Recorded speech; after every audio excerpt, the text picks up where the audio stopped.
khususna Kangjeng Nabi Musa alaihi umum najang urang Gusti Allah nyaritakeun ka Kangjeng Nabi Musa tita nyampaikeun ka kaumna naon bedana atuh jeung urang sarua jeung hei bangsa Indonesia ceklan kitab Al-Qur'anul Karim cak Quran wajib laksanakeun, cak Quran haram tinggalkeun, cak Quran mubah gae pilih ku anjeun, cak Quran makruh wayahna kade cekelan ieu Al-Qur'anul Karim sapageuh-pageuna sakuat-kuatna jeung sabagus-bagus.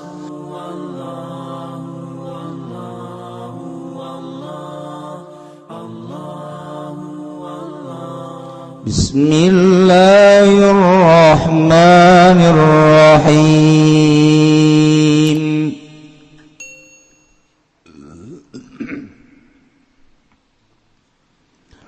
Wa katabna lahu fil alwahi min kulli syai'in maw'izatan wa tafsila وتفصيلا لكل شيء فخذها بقوة وأمر قومك يأخذوا بأحسنها سأريكم دار الفاسقين والله أعلم بالمراد.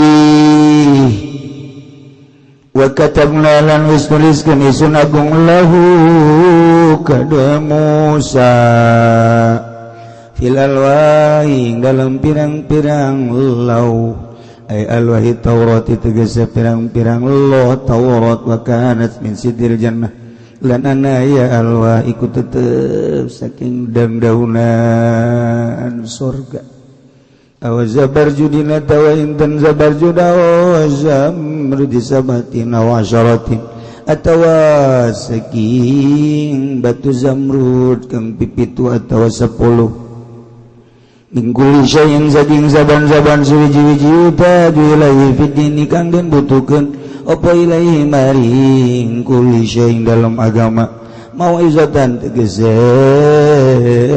piwuruk wa tafsilan lan perincian tabinan tegese pertalaan likulli syai'in kadua saban-saban suwiji-wiji badalun minal jari wal majrur yaiku dari badal saking jalan majrur qablahu ing dalam sadulukeun mau'izah fakudha maka ngalam sira Musa ing Allah qablahu qulna iku tetep ing dalam sadulukeun lafad fakhudna utawi lapad kulna muqaddarat alekang den kira-kirakeun fakulna maka ngucap insun agung khudha biquwati dalam sirah Musa ing ala biquwati dalam tetap kalawan kuat bijidin wa jihadin kalawan nemen-nemen jihadin lan sungguh-sungguh wa mur lan marentah sirah kaum maka ing kaum sirah Yakub maka bakal ngalap ya kaum maka biasanya kalawan kang leuh becik-becik Allah saurikum besok bakal ningalikeun insun kum ing sira kabeh darul fasikin ing desane wong kang fase kabeh Firaun tegese raja Firaun wajbai lan pirang-pirang wong kang anut ing Firaun wa hiya Misr lan utawi ya darul fasikin iku negara Mesir kita tabiru bihim repon yantah gawe ibarat sira kabeh bihim kalawan pasiki ta'asrifu an ayati alladhina yatakabbaruna fil ardi bighairil haqq wa iyaraw kulla ayatin la yu'minu biha wa iyaraw sabila rushd la yattakhidhuhu sabila وَإِنْ يَرَوْا سَبِيلَ الْغَيِّ يَتَّخِذُوهُ سَبِيلًا ذَلِكَ بِأَنَّهُمْ كَذَّبُوا بِآيَاتِنَا وَكَانُوا عَنْهَا غَافِلِينَ. Allah alam bil murad sausutu besok bakal megoskeun isun agungan ayati saking pirang-pirang ayat isun dala il qudrati pirang-pirang dalil kekawasan ingsun alil maslahati wa ghairiha saking sakehekeun dan damelan liana maslahat alladzina takabbaruna wa kakang pada sarombong ya alladzina kabatiladi dalam bumi bighairi haqqin tetep kalawan orana haqq bi anna khudalahum kalawan yang tengah hinakeun ya Allah hum ing alladzina fala yatafakkarun maka orangna berpikir ya alladzina kabapiha ing dalam fiha ing dalam itu fiha ing dalam ayat wa yarau kul ayatin lamun ningali alladzina ing saban-saban ayat la yu'minu biha maka orang iman kun ya alladzina biha kalawan kul ayat wa yarau lamun ningali alladzina sabila rusdi ing dadalan tariqi rusdi tegese dadalan sabil tariq rusdi tegese dadalan rusdi al-huda tegese pituri alladzi ja'akan tegaya ladzi min indillah saking sanding Allah la yattakhidhu sabila maka orangna ngalap ya alladzina hu in sabila rusdi sabilan ing badalan yasluku tegese ngambah ya ladzina kabehu ing sabil wa yarau sabilal ghayran lamun ningali alladzina ing badalan lacuk dalalu tegese sasaria takhlu maka ngalap ya alladzina hu ing sabilal ghay sabilan ing badalan zalika utul mangkana usar pinagoskeun iku bi annahum tetep kalawan satuna alladzina kadzabu iku ngagorokeun ya alladzina bi ayatina kalawan sake ayat ingsun agungaken lan ana ya alladzina anha saking ayatina ghafilina iku kang lali kabeh taqaddama mithlu kang wis narima dingin apa umpamane kan wa anha ghafilin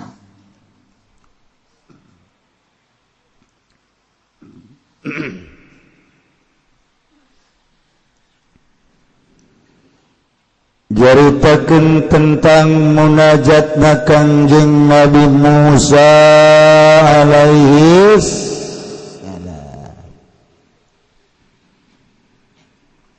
diundang ku Gusti Allah kita datang ke Gunung Sinai nu aya di Mesir, Yordania, Lebanon.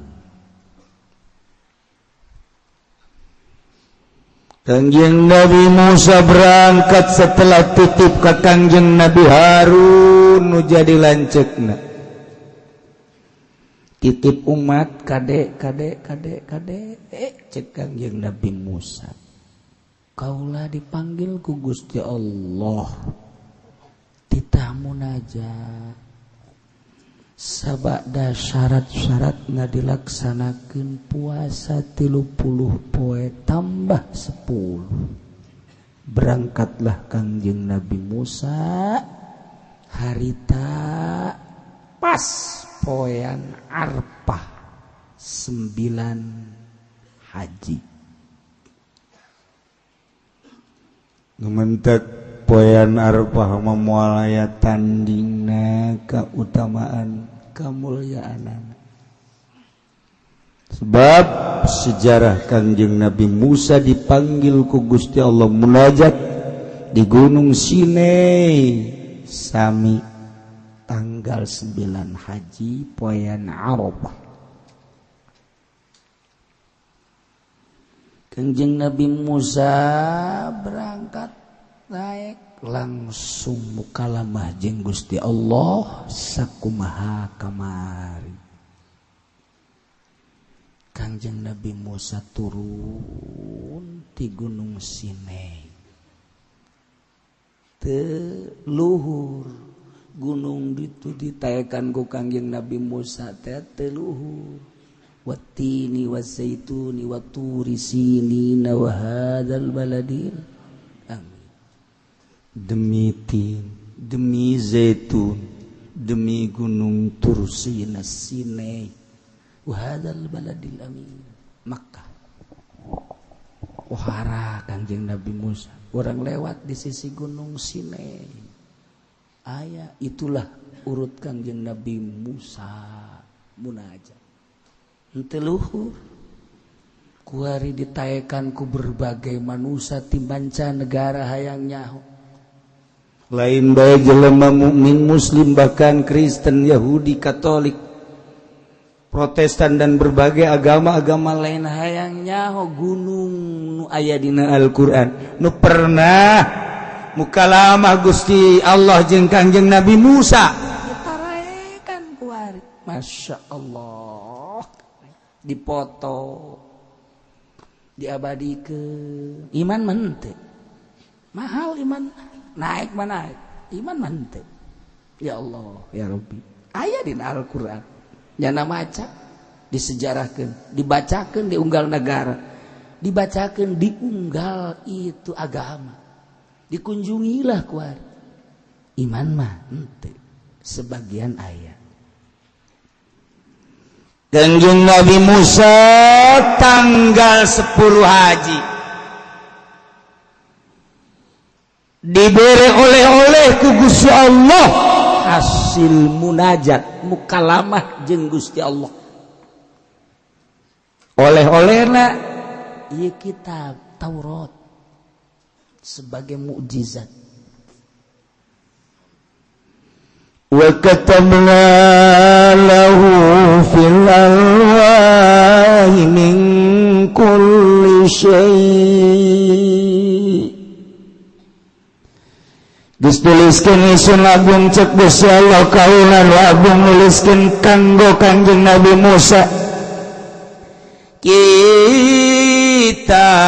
anu ditulis fil alwahi dina lauh min kulli syai'in tina berbagai perkara anu dibutuhkeun ku Kangjeng Nabi Musa dina urusan agama jangan jauhkeun urusan ieu haram ieu halal ieu haram ieu halal ieu makruh ieu mubah ieu sunnah ieu wajib terkumpul dina kitab Taurat anu kitab Taurat ieu dibikeun ka Kangjeng Nabi Musa mawazata wa tafsila sebagai piuruk petunjuk jeung sebagai pernyataan penjelasan likulli syai' kana setiap perkara ya Allah ya Rabb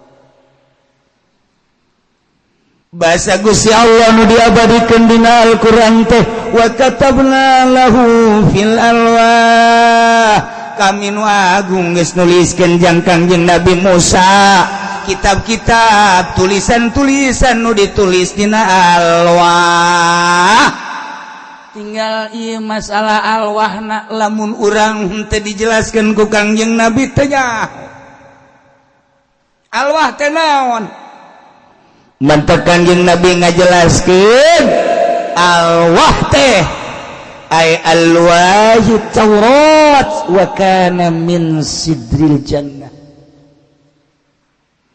nomor kahiji riwayat Kangjeng Nabi ngajelaskeun eta Taurat teh ditulis dina daun-daun sorga malaikat Jibril ku Gusti Allah dipanggil titah ka sorga kemudian titah nyokot daunan sorga bawa ke handap dibawa ku malaikat Jibril alaihi salam tulis Jibril ditulis ku malaikat Jibril alaihi salam nu dibacakeun ku Gusti Allah kalam eta mah eueuh nu nyaho mukalamah Kangjeng Nabi Musa jeung Gusti Allah teu nyaho ngan dicatat make bahasa Suryani Taurat buktina di sorga langsung ti adem ya Allah ya Rabb panjangna 12 hasta lamun sahasta sameter berarti eta daun surga 12 meter panjang cenah kiai lamun daunna 12 meter tangkalna sagede kumaha ulah nyaritakeun tangkalna sia engke ka ditu bae ka sorga dia tuh nuhun kiai ulah ka nuhun sia ibadahna datang ka mana nuhun ti heula bae algeus alhamdulillahan bae ibadah sia osok tahajud tilo duha tilo salat subuh jam sabaraha 7 manya nu kos kitu ka sorga Allah karim ditulis ku malaikat Jibril make jangjang malaikat Jibril tentang berbagai hukum-hukum anu patali jeung haram jeung wajib, patali jeung halal jeung sunah, patali jeung makruh jeung mubah. Ya Karim, beres aya 12 jumlahna. Bikin ka Kangjeng Nabi Musa. Gede amat eta kumaha manggulna Kangjeng Nabi Musa. Saya memikiran kos kituna wae. Dilipat ku Kangjeng Nabi Musa dan daunan sorga tersebut nu eusina hukum-hukum. Plek. Dibawa ku Kangjeng Nabi Musa dipanggul. Ya Allah. Di sorga Aden. Satu ketika Kangjeng Nabi nyaritakeun ku kula ngahajat dicaritakeun rawi-rawina panjang. Geus urang mah janu bodoh ieu ngajina. Ngan Kangjeng Nabi nyaritakeun teh bahwa eta Taurat teh ditulis ku malaikat Jibril alaihi salam dina inten Zabarjud. Cek sakaol Kangjeng nyarita inten Zamrud 7 biji inten. 7 atau 10. Siapa nyawa ka inten Zamrud teh ngan seukur sagede kieu kan. Dibeli 400.000, 1 juta, 10 juta, 100 juta dipakai cincin. Atuh inten ge gede 12 meter. 12 meter. Inten Zabarjud atau batu Zamrud di surga. Menang mawa malaikat Jibril. Lesa.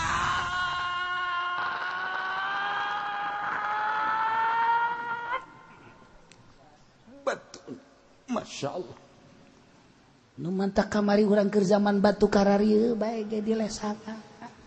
Bekil clong kinclong. Eta lamun batu geus kinclong deuk kumaha? Petana deuk kumaha? Nambah husu apa naon sih kana salat? Henteu cek resep doang, malah ngeganggu kana salat. Allahu Akbar. Duh, batu itu geus kinclong itu mah encan. Tolol teh coba. Salat si kos kitu. Batu Zamrud. Lesangna pohara heranna luar biasa, warna hijau anu eueuh tandinganana, eueuh tandingna ieu hijau mengkilap luar biasa, mantap kuari mahal ge. Zamrud teh mahal. Ieu teh tulisan kitab Taurat ditulis tina Zamrud. Masya Allah, ditulis ku jangjang malaikat Jibril alaihi salam tentang hukum-hukum larangan haram, tentang hukum perintah wajib, tentang hukum-hukum sunnah mubah dan lain-lain sebagainya.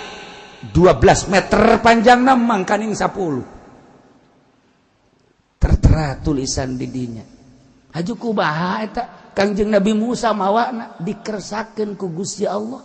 Mukjizatna dibere eta batu teh sakumaha urang nyekel kertas bae. Leles sakumaha leles ta beusi di leungeun Kangjeng Nabi Daud alaihi salam. Nemantak urang lamun ngadoa Allahumma layyin qalba sarwiti kama layyantal hadid li Daud alaihi salam. Gusti pangleleskeun hate sarwiti anu keur meujana manglah terbogoheun ka kaula, malah ngahina ka kaula, nyiduhan ka kaula teh nganggap bahwa kaula teh lain jelema. Pajal kamang mangkula di hari penyana. Gusti pangleleskeun kama layantal hadid li Daud alaihi salam. Sakumaha Gusti ngaleleskeun beusi di leungeun Kangjeng Nabi Daud alaihi salam. Beres ngadoa. Masyaallah sarwiti datang. Kapending. Oh, kamu sarwiti. Naon di dekat dieu kula deuk nambahan omongan kula bawa-bawa kapendit teh jore kuari baleuwi jore. Sia, sudah aing wajur. Teu wajur. Iyalah kamalayan tal hadid li Daud alaihi salam. Kangjeng Nabi Musa ge sarua bae batu Zamrud antu sakitu teu asa, sakitu kandalna, sakitu herangna. Di leungeun Kangjeng Nabi Musa percis kos kertas bae tilepkeun, tilepkeun, hiji deui tilepkeun, ditendek ku Kangjeng Nabi Musa. Jadi ipis. Masya Allah. lain letik-letik jelema Kanjeng Nabi Musa alaihi salam, lain sekedar muka lama jeung Gusti Allah ketika dibere mukjizat kitab Taurat ku Gusti Allah nu ditulis cek sakaol tina daun sorga, cek sakaol Kanjeng malaikat Jibril nyokot batu nu bagus pang bagus tadi sorga sabarjun atawa zamrud gede panjang lebar herang, tapi di leungeun Kanjeng Nabi Daud dan jadi Musa setelah ditulis kitab Taurat tersebut diletikeun ku Kanjeng Nabi Musa. Masya Allah, ditilap hiji deui ditilap ditumpuk ditandat ku Kanjeng Nabi Musa, set jadilah Taurat, buku ya Allah ya Rabb, diabadikan dina Al-Quranul Karim. Urang teu kazamanan ka Kanjeng Nabi Musa alaihissalam, tapi urang yakin ya Allah, percaya penuh lantaran urang iman ka Al-Quranul Karim. Al-Quran geus nyaritakeun wa katabna lahu fil alwah, ya Allah kami nu agung geus nuliskeun jang Kanjeng Nabi Musa kitab Taurat ditulis dina alwah. Sakumaha tadi? Min kulli syai', di jerona teh aya tulisan-tulisan nu patali jeung larangan, nu patali jeung perintah, nu patali jeung mubah, nu patali jeung sunah, nu patali jeung makruh, jeung berbagai-bagai anu dibutuhkeun ku Kanjeng Nabi Musa fiddin dina negakeun agama. Nu mantak di dia jadi badal mau'izatan wa tafsila. Jadi badal di mana? Jadi badal tina mingkul syai', pan mingkul syai' mah JR, ku badalna mau'izatan nasab. JR sote dina zahirna lantaran ai mahal nama nasab. Wa katabna lahu fil alwahi min kulli syai', eta teh jadi maful tina lapad katabna geus atuh berarti ari mahal nama nasab. Nu mantak di dieu badalna ge mau'izatan wa tafsila. Nu teu mondok mah puyeng, pokoknya nu teu mondok mah puyeng, nu mondok ge puyeng tuh mantak badal. Mantak Jalal Wanin ngajelaseun badalun minal jari wal majruri qablahu. Mau'izatan jeung wa tafsilan teh mau'izatan dari badal ti mana? Minal jari wal majrur qablahu memeh ieu geus mau'izatan teh jadi badal tina min kulli syai'. Tafsilan mah diatepkeun kana mau'izatan ieu carita maca. Ieu cenah kiai hese amat aing hese. Kumaha sia? Cak nu bisa tuh sakitu bae hese hampura tuh henteu cenah kula ge seru hese hese mun can dibongkar mah urang lamun belut di jero aing can diasupkeun mah leungeun ka jero can kacekel, barang dicekel barang diasupkeun mah ka jero guriwal aya empuk horeng. masyaallah naon belut sia masuk aju keong-keong maksudna ngasupkeun leungeun ka dinya se beudang empuk naon belut. Saya pikirannya ngeres aju ka ditu bae kalau di imah. Taurat turunkeun ku Gusti Allah, tulis ku Kanjeng malaikat Jibril alaihissalam ngan sakadar wa katabna lahu fil alwah. Teu ngajelaskeun cara nulisna ketika urang teu dijelaskeun cara nulis teh Kanjeng Nabi wala sok aya nyaho tah urusan Allah. Maksudnya cara-cara nulis malaikat Jibril kumaha Allah tengah jelaskan ulah sok aya nyaho geus sakitu bae geus ngadu jelas Taurat aya dicekal ku ari ku Yahudi aya keaslian Taurat tu asli nun can tahrif ngan kunyana dirobah-robah kunaon eta ku embung iman ka Kanjeng Nabi Isa alaihi salam kabelah dieuna embung iman ka Kanjeng Nabi Muhammad sallallahu alaihi wasallam. Takabur nyeklan Taurat nyeklan Injil padahal kuari mah geus diganti kitab ku kitab Al-Qur'anul Karim. Urang mun nyaritakeun Taurat seperti ya pohara kitab samawi hebatnya pohara. Kebutuhan Kanjeng Nabi Musa min kulli syai' yuhtaju ilaihi fid din aya kabeh. Dek nanyakeun naon masyarakat dek nanyakeun kaum masyarakat tina mimiti anu diharamkeun jeung kemudian anu diwajibkeun nu disunahkeun nu dimakruhkeun mun cara bahasa ku ari mah nu dimubahkeun aya kabeh dina kitab Taurat yuhtaju ilaihi fid din aya kabeh nu mantak ieu teh mau wa tafsila kitab Taurat sebagai mau yazafi uruk petunjuk wa tafsilan jeung penjelasan-penjelasan likulli syai' karena seluruh perkara naon aya dina kitab Taurat jeung kebutuhan negakeun agama di zaman Kangjeng Nabi Musa alaihis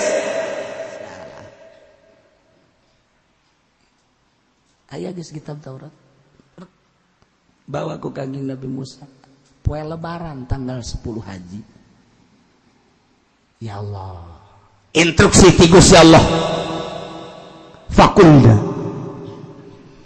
kaulan wa agung wahai Musa nyarita ka anjeun regepkeun khulha biquwwatin wa'mur qaumaka ya'khudhu bi ahsaniha saurikum daral fasiqin dicekelan ku Kangjeng Nabi Musa kitab Taurat instruksi ti Gusti Allah hei Musa khudha cekel ku anjeun ieu Taurat bawa dikuatin dengan kuat sungguh-sungguh jeung nyaat awas wa mur qaumaka perintah kaum anjeun untuk melaksanakan yakhudhu bi ahsaniha kena nyokot jana kerupang bagus-bagusna secara baik nyana kudu nuturkeun anjeun cekelan anggeran kitab Taurat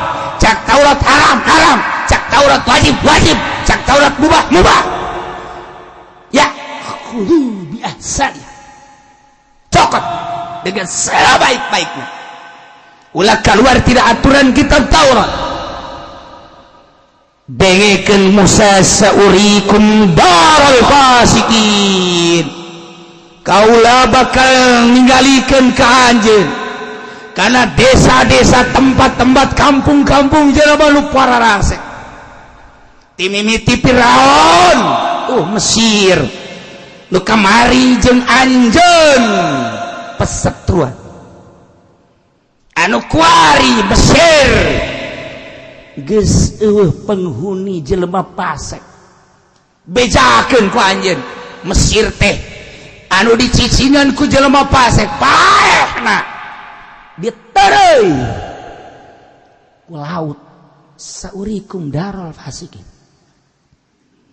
kaula bakal nempokeun ka aranjeun kabeh bejakeun ka umat tentang kaum Samud anu dipimpin ku Nabi Saleh alaihi salam umatna dihancurkeun berikut nagarana saurikum darul fasik kaula bakal nempokeun ka anjeun jeung kaum anjeun kana siksaan kaum Samud kaum Ad kaum Lut jeung berbagai kaum-kaum anu teu nurut ka nabina jeung ka rasulna disiksa dihancurkeun ya Firaun beserta kaumna lawan Kangjeng Nabi Saleh alaihi salam Raja Namrud kitu kene jeung kaumna kaum Ad kaum Samud kaum Lut dihancurkeun ku kaula kula bakal jaritakeun cek Gusti Allah darul fasikin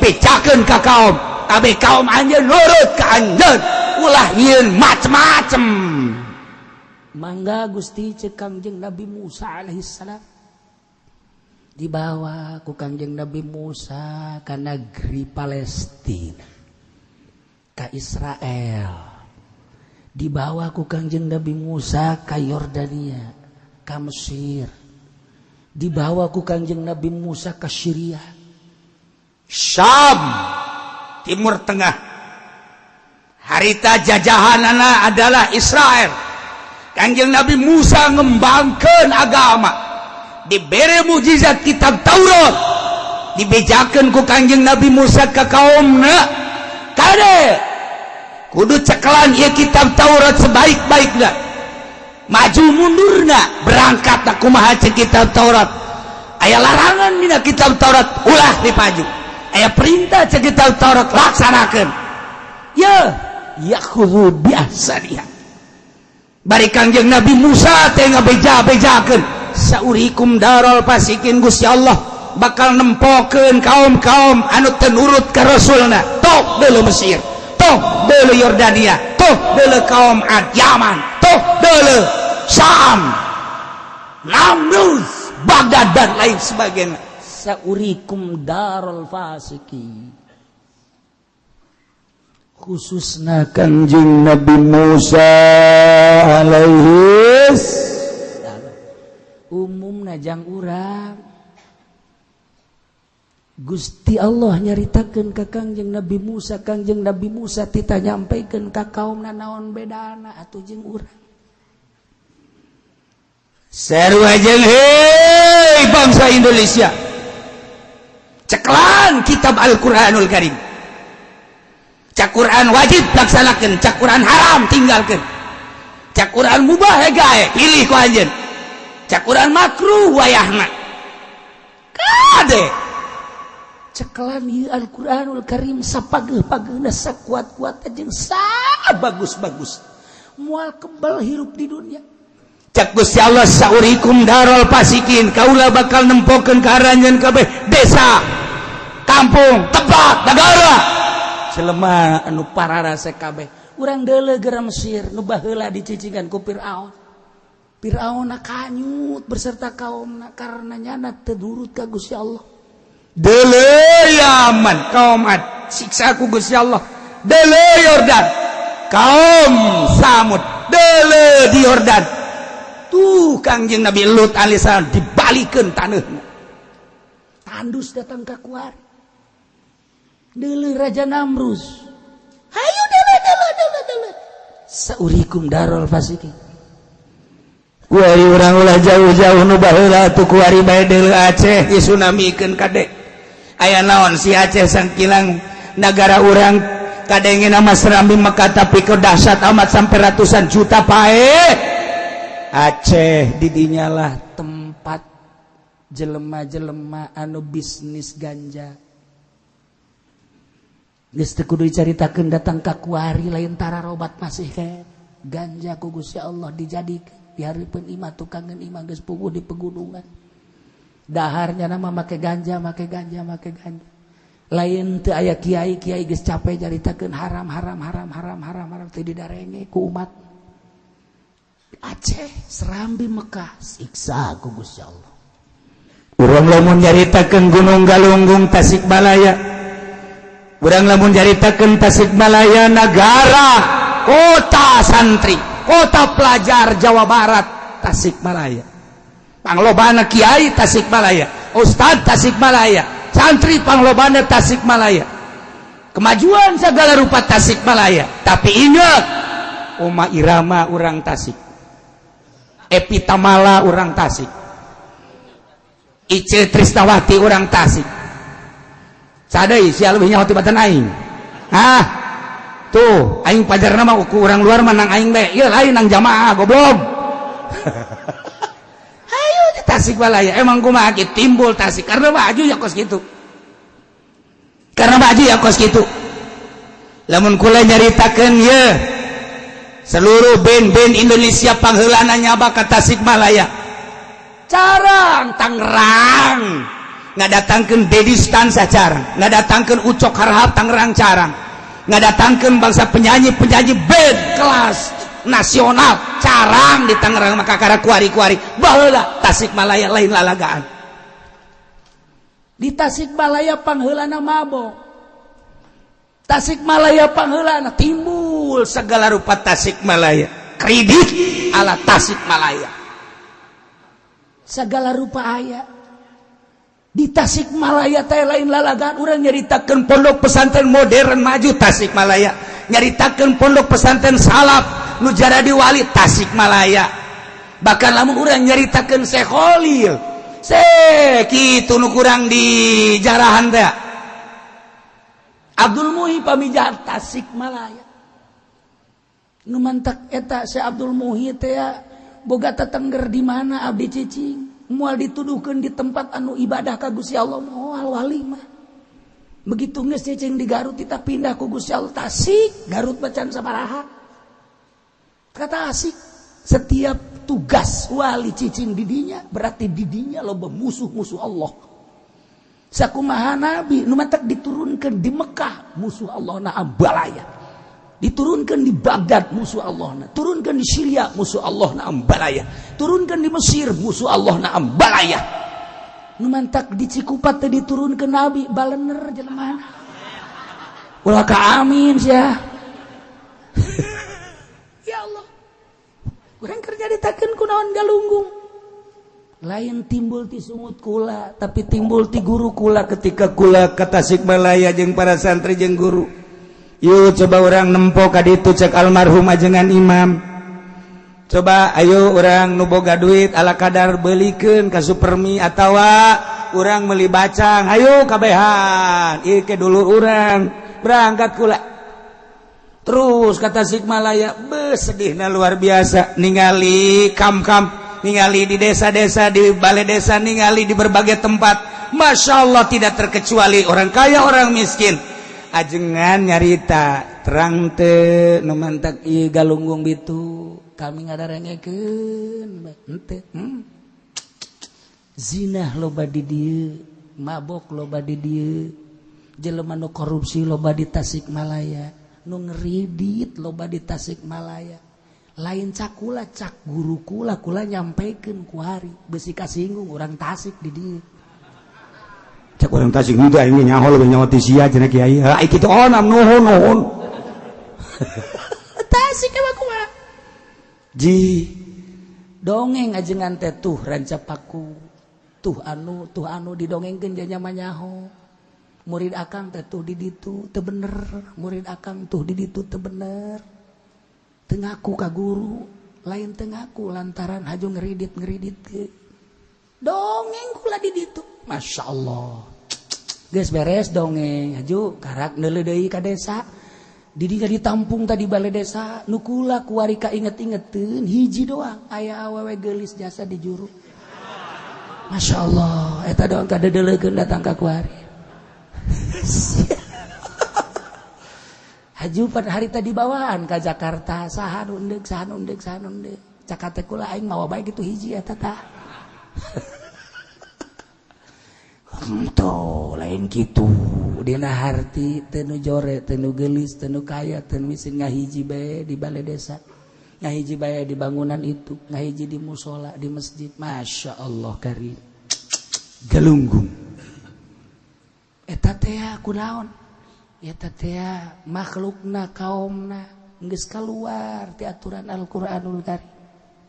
Mun urang neule Bandung mantak di Bandung digoyangkeun di Bandung teh digempakeun saeutik 10-20 mah ka Garut loba nu podar Cianjur kitu kae. Urang lamun nyaritakeun Padang datang ka kuari sabaraha ribu jelema nu teu puguh kuburanana diambleskeun ku Gusti Allah. Boro-boro di Padangna urang lamun neuleuh di dieu bae urang Padang mah teu meunang salah saeutik dagang di mana bae di tengah jalan lolos. Padang emang kumaha gitu peuguh perhitungan sukat sikut Padang asal geus datang Padang bae urang pribumi nyingkir kabeh ieu Padang jadi kalakuanana teh kos kitu tah Padang walaupun sebagian aya nu bener Padang ge sarua bae anu nyekel kana ilmuna pohara ngan mayoritas sudah datang ka urang kos kitu hese jasa lamun ku urang dinasehatan Padang. Iya Padang, pohara jasakan Padang. Masya Allah, mantap beres didituna ku Gusti Allah. Iya mah keur carita saurikum darul fasikin. Henteu kudu Mesir, teu kudu Yordan, teu kudu Syria Baghdad, teu kudu. Urang mah di negara urang mah saurikum darul fasikin. Kaula bakal nempokeun ka aranjeun kabeh wahai bangsa Indonesia tuh deuleu Aceh. Darul fasikin. Tuh deuleu. Galunggung. Tuh deuleu. Padang, tuh deuleu Palembang, tuh deuleu Jakarta kebanjiran. Saurikeun darul fasikin. Ngan kulantaran pasekna setengah-setengah. Sebagian pasek, sebagian teu, sebagian pasek, sebagian teu, sebagian pasek, sebagian teu. Allah masih menghargai di Jakarta ka Habib-habib jeung ka kiai-kiai. Allah masih menghargai Tasikmalaya ka kiai-kiai jeung ka ustad-ustad.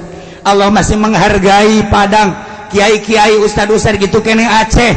Lamun cacak-cacak Allah geus teu menghargai kadinya beureung dibeakeun ku Gusti Allah. Saurikum darul fasiki. Dicaritakeun kitu. Hartina sing hade urang. Citra sing hade citra. Kula titip ka citra sing hade. Urak kula liwat kadinya bau antingna sabelah gede sabelah henteu. Buuk sabelah beureum sabelah henteu. Beuh pohara jasa. Walaupun Ki Pudoli masuk di dinya mampir. Haji Pudoli segala gitu Haji Pendi. Bebejana mah ngagebegan jagong padahal mah lain jagong-jagong teuing. Dan ngagebeganan. Ya jagong nama sabira jagong atuh di imah ge aya. Tapi eta tah masyaallah karim sing ade. Cek urang Cikupa sing ade eta puri. Tukang ini mah kiai emang kumaha gitu. We di puri mah aman. Sore-sore loba di dinya ge lain deuk maksiat teh maraca sholawat di dinya kabeh. Di puri bah. Urang rajeg ka puri deuk baca sholawat, urang pangodokan ka puri deuk baca sholawat. Urang gelam ka puri deuk baca paduyun-duyun ke gerageh deuleugeh ke asar di puri. Macet luar biasa. Ulah disangka maksiat maca sholawat. Saya yang serikeun aing nya. Aing teu percaya masa bodoh tuh. Aing ente teu percaya.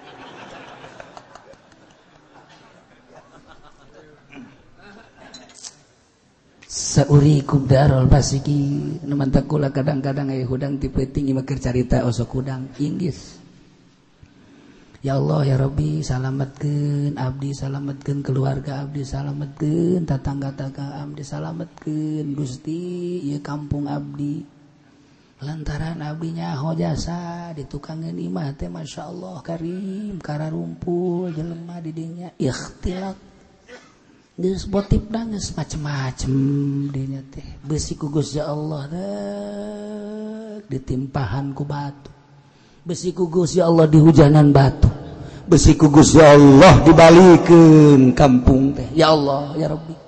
Tapi kula ngomong deui ka Gusti ulah waka atuh puri mah jalur leuwih dasar ge citra itu pohara. Itu bae heulanan sakula teh citra bae neuk dibalikeun masa bodoh. Cek urang cita pun kitu amat. Saurikum darul fasikin. Ya Allah ya Rabb. Masyaallah karim. Kanjeng Nabi Musa mawa kitab Taurat titip Gusti Allah ka Kanjeng Nabi Musa. Jalankeun kitab Taurat, kembangkeun di masyarakat, bejakeun larangan-larangan supaya ulah ngalaksanakeun, bejakeun perintah-perintah supaya ngalaksanakeun. Bejakeun Musa ka kaum anjeun timur tengah bejakeun mangga Gusti. Sa'asrifu an ayati alladzina yatakabbaruna fil ardi bighairil haqq. Musa kaula bakal mengkolkeun ka jelema-jelema anu sararombong tina ayat-ayat kaulan nuku anjeun dijelaskeun Taurat ka ayat ka umat. Kitab Taurat ku anjeun dibawa dibacakeun disampaikan ka umat. Ieu teh larangan kade ulah dilaksanakeun, ieu teh perintah laksanakeun. Anjeun teh bakal dakwah seperti eta. Tapi di tengah-tengah kaum anu ku anjeun didakwahan teh aya jelema anu sombong ka bina-bina teu daek nuturkeun kana Taurat. Insyaallah. Cak kitab Taurat ieu teh larangan nya nama nabrak bae. Cek dina kitab Taurat ieu teh perintah nya nama hare-hare bae. Deuleung ke Musa jelema nu sombong teh bakal aya. Sa'asrifu an ayati alladzina yatakabbaruna fil ardi bighairil haqq. kaula bakal mengkolkeun tina ayat-ayat kaula, dalil-dalil kekawasan kaula, tidak dada melanjeng lain-lainna alladzina takabbaruna kajelema anu talakabur sarombong fil ardi di muka bumi bi ghairil haq tanpa hak bi an akhdhalahum ku kaula engke bakal dihinakeun sarua lamun tadi seurikum darul fasiqin jelema anu para rasek teh daerah-daerah tempat-tempat aku kaula bakal dibejakeun tah geus kukula dibejakeun engke di kaum anjeun aya jelema nu takabur tetep bae teu nuturkeun aturan-aturan kitab Taurat. Nah ieu ge bakal dihinakeun ku kaula sarua jeung kaum-kaum nu baheula. Fala yatafakkaruna nyana teu daek malalikir tetep sararombong bae. Dibejakeun ku dibejakeunna eta kitab Taurat. Disampaikeun ku disampaikeunna ka kitab Taurat. Tapi tetep teu jadi jelema eta teh engke bakal aya tatap jelema teh masih jekelan karena watak hawa nafsuna bae bakal aya. Lamun baheula kitab Taurat seperti eta amanat Kangjeng Nabi Musa sarua Al-Qur'an sarua jeung wahai kiai ulah kaget di lembur anjeun lamun anjeun nyampaikeun Al-Qur'an bahwa kreditan teh haram tetep jelema ngredit bae. Mun anjeun nyampaikeun bahwa mabok teh haram jelema marabok bae. Mun anjeun nyampaikeun zina teh haram tapi tetep bae jelema zararina. Mun anjeun nyampaikeun bahwa korupsi teh haram tetep bae pejabat korupsi. Ulah kaget. Sebab saurikum darul fasiqin jelema-jelema fasik teh ku kaula geus dideulekeun tuh nagarana tuh daerahna dihancurkeun. Maka jelema nu nuturkeun Al-Qur'an bi an akhdhalahum tetep ku kaula bakal dihinakeun. Deuleu secara pribadi-pribadina mantan-mantan pejabat jadi sampah masyarakat. Dihinakeun. Nu kamari mulia kuari hina, nu kamari sugih kuari susah. Lain saeutik urang deuleu ku mata urang kuari. Aya nu disetrukeun ku Gusti Allah, nu diedankeun ku Gusti Allah. Aya nu digeringkeun teu eureun-eureun ku Gusti Allah. Anu teu inget nanaon ku ari teu nyambung jeung jelema. Kamari di bapak-bapak, di bos-bos. Ku ari dihinakeun ku Gusti Allah bi an akhdhalahum. Dihinakeun secara pribadi kamari di bapak-bapak dimumule ku ari manehanana ngagoler di masakit. Kuari setruk, kuari teu nyambung pikiranana, nu gering bae, anu di penjara bae, dihinakeun ngaranna. Kula inget bae waktu harita Agus Junara jadi bupati kemudian nyana diondang nyana hadir. Salah satu ucapanana nu nyentil ke para kiai.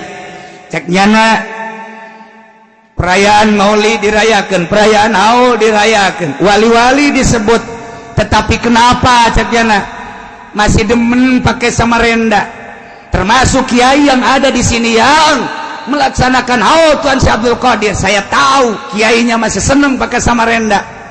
Kukula dicatat di hati kula teu poho datang ka kuari. Begitu kula kapanggih deui jeung Agus Junara. Sasalaman 4 mata moal dicaritakeun di mana-manana. Kukula dicaritakeun sasalaman. Sebentar lagi Pak Bupati akan dihinakan oleh Allah. Sebab sudah menghina wali-wali Allah di tempat orang ramai. Jangan tanyakan ke Agus Junara, ngaringku keneh ku hari ini. Kula ngomong 4 mata, henteu dindol baja lemah. Sebentar lagi akan masuk penjara. Kula mah ngomong kitu ge padahal mah teu ngadoakeun lillahi taala demi Allah henteu. Henteu, eta ngomong kitu ge kalau pasan ngomong eta mah. Heuh kalau pasan ngomong. Begitu Agus Junara tek masuk penjara. Ya Allah, ya Rabbi hampura. Abdi teu ngadoakeun Gusti eta mah kalepasan ngomong karena nyana teu menghargai kiai-kiai, karena nyana teu menghargai wali-wali, karena nyana teu nyahueun kumaha hatena para wali Allah. Ulah neuleuh samarendana, ulah neuleuh jubahna, ulah neuleuh naon kitu ngaranna sorbana, tapi nyana can nyahueun hate-hate jelema. Lamun neuleuh jubahna, neuleuh sorban, neuleuh samarendana, katitu atuh kabeh ge jelema. Berarti anggapan nyana wali teh jelema rudin kos jelema tukang kitu sol sepatu. Salah eta mah satu perjalanan. Geus datang ka derajat nama atuh teh urusan Allah ka ditu nama.